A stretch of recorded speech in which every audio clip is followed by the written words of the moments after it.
This is the little bear paw block.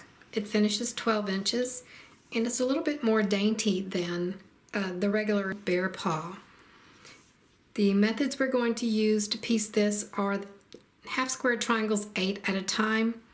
Here's the scan if you want to see a video on that technique, and here you can click on this link and we'll take you to the same video. Here is the diagram, and I did leave off one of these patches, and it's patch number D, which is the dark half square triangle, but that's labeled up here. Here are the AccuQuilt dies. There's only 3 that you can use for this. Some of the patches you won't be able to cut with your AccuQuilt. And here are the cutting instructions for rotary cutting. And here's a little bit of block assembly information. And here are the pieces we've cut out.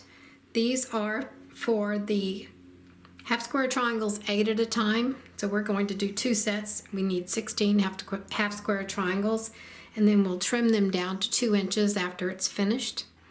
This is the center square. These are the corners, the very 4 corners, and these go around. They come out from the center square, and these 2 strips will make the 4 patches in the bear paw. First we're going to do the 4 patches and the half square triangles. Now we have the 4 patches done and the half square triangles are done, and we're going to assemble the corner unit, the paw unit. So we put a 4 patch like this, we put 2 half square triangles together, then we sew them to the 4 patch, and just follow the picture that's on the instructions.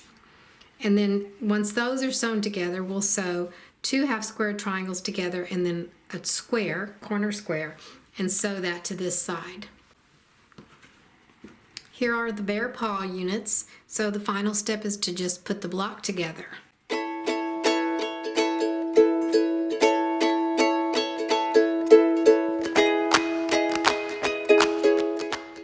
And now you have your simple 9 patch, and we'll sew the 9